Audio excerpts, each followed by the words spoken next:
Bonjour et bienvenue sur ma chaîne Harmonie, l'art d'être soi pour ce 5e jour de voyage intérieur des 12 premiers jours de l'année, en analogie avec les 12 premiers mois de l'année 2024, donc en compagnie de la puissante énergie des symboles des arcanes majeurs du tarot de Marseille et des signes astrologiques de leur dignité.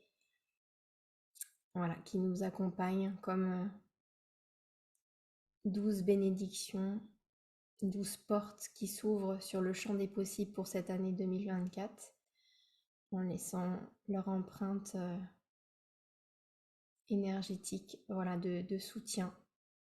Et pour nous accompagner sur ce chemin vers toujours plus de présence, conscience, puissance, lumière en nous.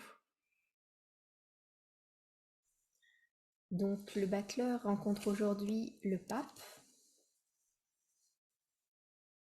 après avoir rencontré la papesse qui lui a enseigné, lui a ouvert la première porte de la connaissance de soi, la première porte vers le chemin de la liberté d'être. Puis l'impératrice qui a fait descendre en lui l'élan créatif et qui lui a conseillé d'affiner son discernement et d'exprimer toujours plus son essence profonde. Enfin, l'empereur qui, lui a bien montré de ne pas fuir la réalité, l'importance de ne pas fuir la réalité matérielle, mais de prendre toute la responsabilité face à sa vie. Il rencontre donc le pape aujourd'hui, l'arcane 5 du tarot de Marseille. Le pape qui est un enseignant aussi, comme la papesse, mais contrairement à la papesse, son enseignement spirituel passe par la parole, par le verbe inspiré, donc voilà, par sa barbe bleue et son gant bleu ici, par la source divine, voilà, il reçoit en fait cet enseignement directement de l'expérience du divin en lui, je dirais.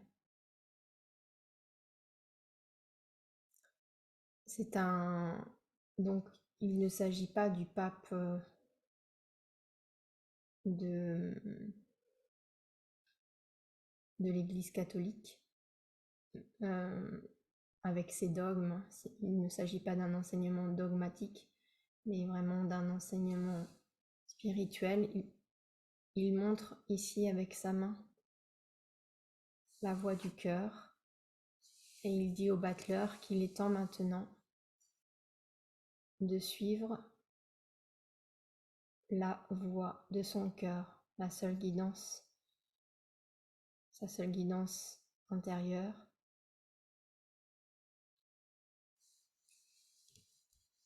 On voit aussi ici donc 2 moignons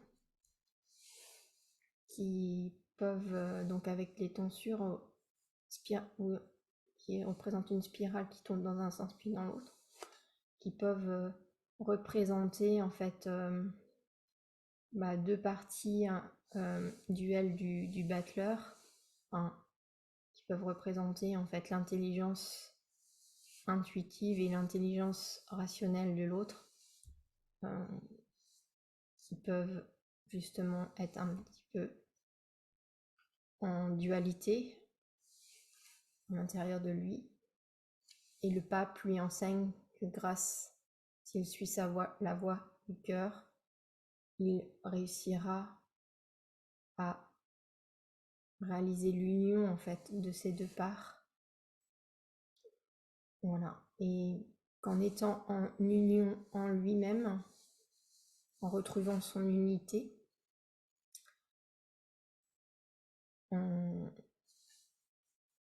grâce à cette voie du cœur, cette voie de l'amour, cette voie de la connaissance par la voie de l'amour et aussi par la voie de la conscience,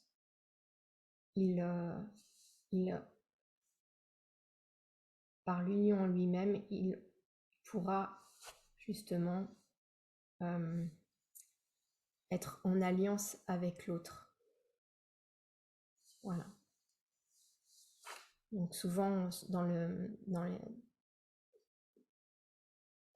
le pape est en fait c'est celui qui bénit, hein, dans le sens de dire le bien, hein, de dire le bien en fait aux interlocuteurs qu'il a face à lui. Il a une parole bienveillante. Il bénit en fait la vie en l'autre. Et donc, voilà. Il dit, je bénis la vie et la vie me bénit. Voilà. Il apporte du réconfort, la parole guérisseuse, hein, le verbe guérisseur.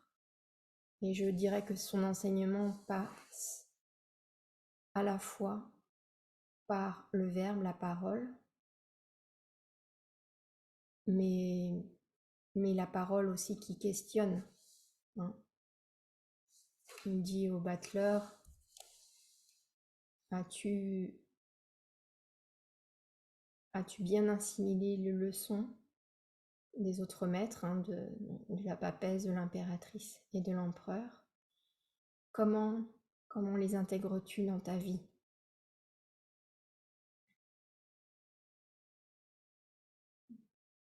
Donc il lui demande de laisser germer le fruit de ses enseignements, de laisser germer, et que à chaque respiration, il veille bien, il pense bien à suivre la voie de son cœur, la voie de l'amour, la voie de la conscience. Et qu'il est temps de suivre uniquement ce chemin maintenant.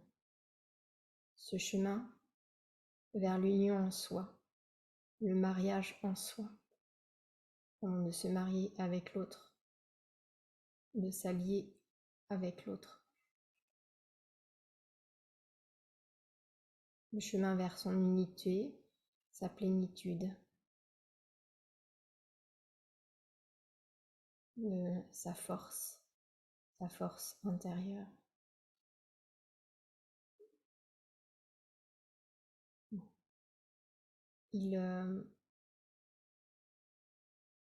Voilà, ce chemin de la vie, cet engagement vers une vie sacrée, dans l'instant présent, dans le moment présent, là où tout est possible, tout est en gestation.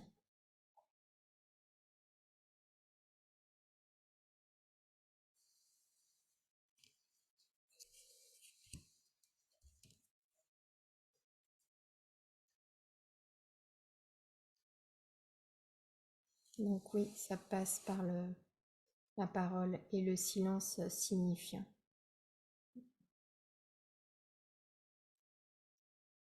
Voilà, s'ouvrir au mystère, mais le mystère en fait du vivant est à sonder à l'intérieur de soi, dans l'état méditatif, hein. J'ai tiré de nouveau la carte de la curiosité pour le tarot énergétique qui est ressorti de nouveau aujourd'hui. Donc je ne vais pas reprendre toute l'interprétation, mais le rapprochement avec le pape, c'est celui-ci, et l'enseignement de son enseignement, c'est de puiser vraiment dans cet état de silence intérieur, voilà, les réponses ou pas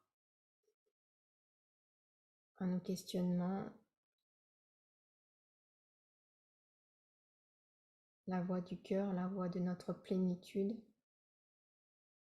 de l'union en soi, de l'amour de soi, passe par justement l'ouverture du cœur et cette plongée dans nos profondeurs intérieures pour révéler, tel le cristal, notre vérité, notre partie, la laisser émaner, hein, notre essence, laisser émaner et rayonner notre essence, cette partie immuable et insondable aussi. Ça ne peut pas être révélé par le mental, mais bien par une écoute intérieure profonde, sacrée, et de laisser se révéler ce qui doit l'être. Au moment juste et bon pour nous.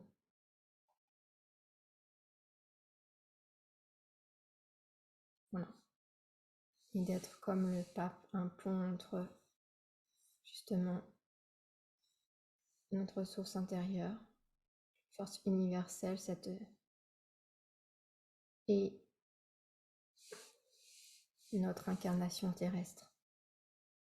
Voilà. Et de trouver, voilà, toutes les richesses en nous, qui sont en nous. Cette abondance.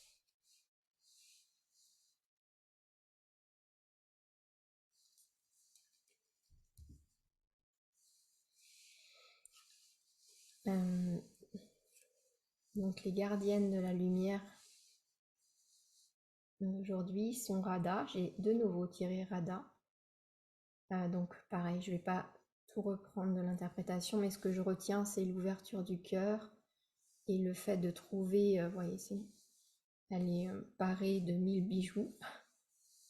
Elle s'offre dans toute sa splendeur, donc de trouver, voilà, ces richesses intérieures en nous par l'ouverture de notre cœur, par l'ouverture à l'amour divin en nous, l'amour de soi, et de retrouver ces parties de nous, de réapprendre à nous chérir avant tout, à laisser circuler cet amour divin, à retrouver dans nos profondeurs.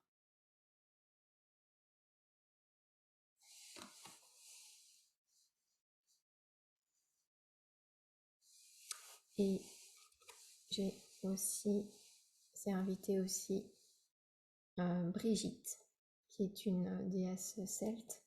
Il y a aussi le symbole qui nous relie justement à la civilisation celtique ici, qui est d'une flamboyante beauté, donc elle tient la flamme, donc elle est associée à la force intérieure, et Radha, je redis, la flamme de l'âme. Donc voilà, on est vraiment dans la justesse de l'enseignement du pape, de puiser, et elle nous dit, revenez à la plénitude, reconnaissez votre pouvoir, laissez flamboyer ce feu divin en nous, notre flamme, de notre étincelle divine au cœur, au plus profond de notre être, de nos cellules.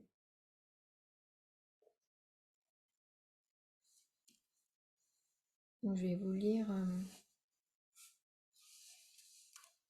mon message associé à Brigitte. Donc, c'est une déesse celte d'Irlande, étroitement associée au feu et au printemps.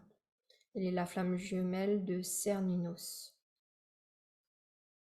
Elle était tellement vénérée par le peuple celte que lorsque la chrétienté fit son apparition en Irlande, elle fut adoptée comme sainte des puits et autres lieux sacrés. C'est un personnage puissant qui nous aide à canaliser notre énergie dans ce qui est important pour notre évolution. Et comme elle-même a traversé les âges, elle ajoute la longévité à notre chemin de vie afin que nous puissions atteindre un état de plénitude profonde. Vous pouvez lui demander d'apporter ses flammes sacrées pour consumer tout ce qui ne vous sert plus, bénir les nouveaux projets que vous avez à l'esprit et renforcer votre fertilité. Donc, voilà. Le message, c'est le feu spirituel croit en vous. C'est ce que je viens de dire. Reconnaissez que la puissance de votre âme est plus grande que vous ne le pensiez. Vous avez une grande force intérieure et la capacité de créer des changements fantastiques dans votre vie, incitant les autres à faire de même. Soyez conscient des nouveaux projets, des opportunités et des idées fertiles qui peuvent se développer au-delà de votre imagination. Voilà, très beau message associé à la déesse Brigitte. Je vais remettre ces deux cartes.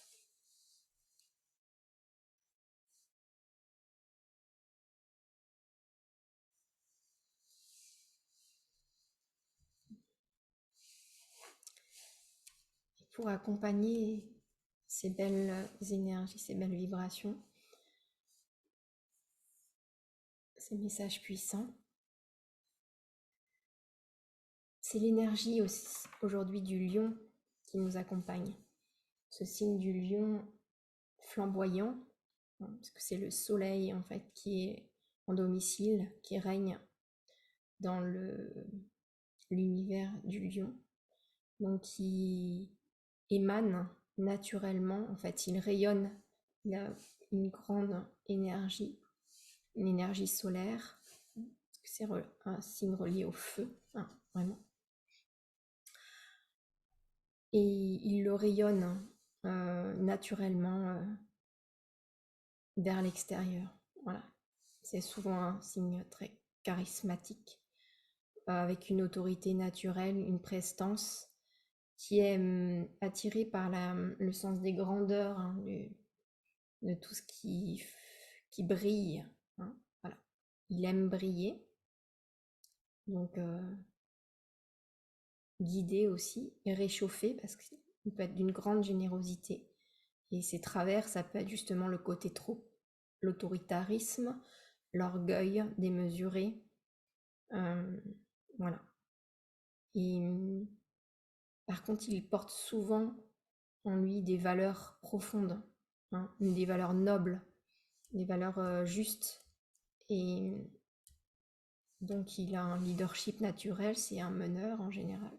Mais pas dans le sens du bélier, plus dans le sens du rayonnement, je dirais, fédérateur. Contrairement au bélier qui est un petit peu, c'est un peu plus dans l'égocentrisme, je dirais.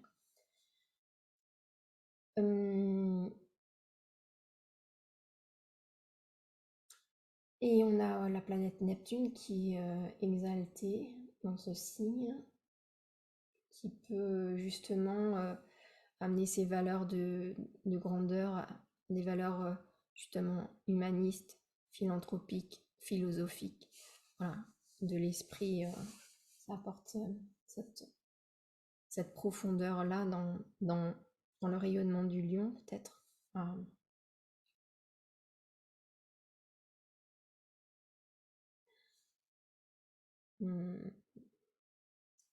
En sachant que Neptune peut aussi apporter une certaine confusion. Je sais pas trop comment, voilà. Quoi dire d'autre. Et puis on a Saturne et Uranus qui sont quand même des forces assez contradictoires à la fois de Saturne qui est dans la lenteur, le conservatisme, la rigueur, la limitation, et Uranus qui va ouvrir vraiment vers la démesure, la transgression, voilà, aller vers la nouveauté, ouvrir le champ des possibles à l'infini, vraiment.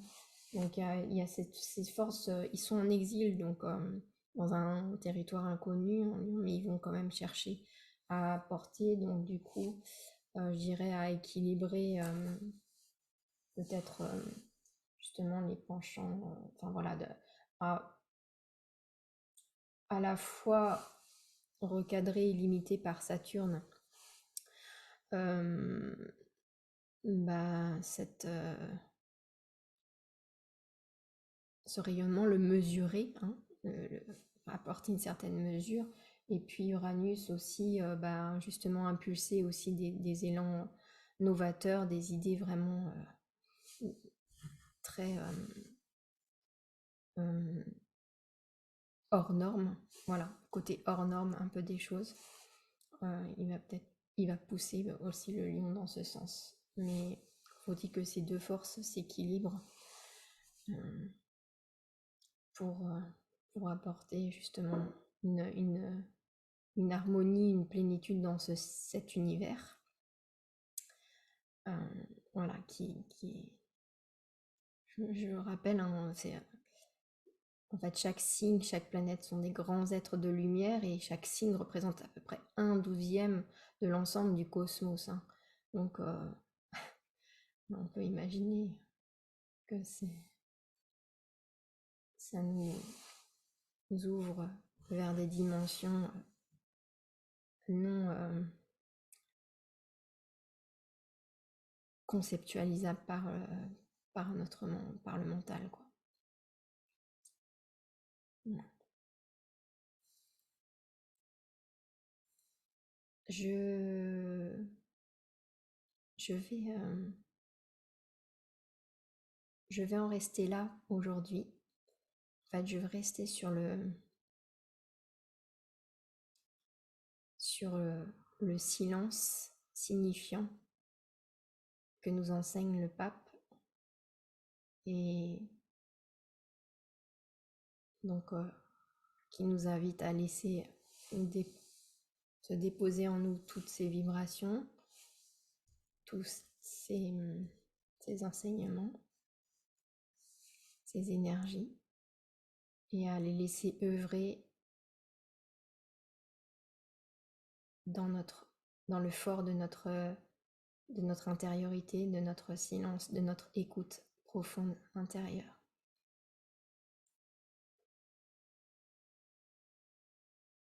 Donc, je vous remercie pour vos belles présences. Joie de vous retrouver donc demain pour le 6e jour de ce voyage en conscience. Voyage intérieur, oui, en conscience. Et donc, merci pour les nouveaux abonnés, merci beaucoup. Et pour vos likes qui permettent justement à la vidéo d'être visionnée par un plus grand nombre. Merci encore. Et joie de vous retrouver donc demain. À bientôt. Prenez soin de vous. Plein d'amour vers vous. À bientôt.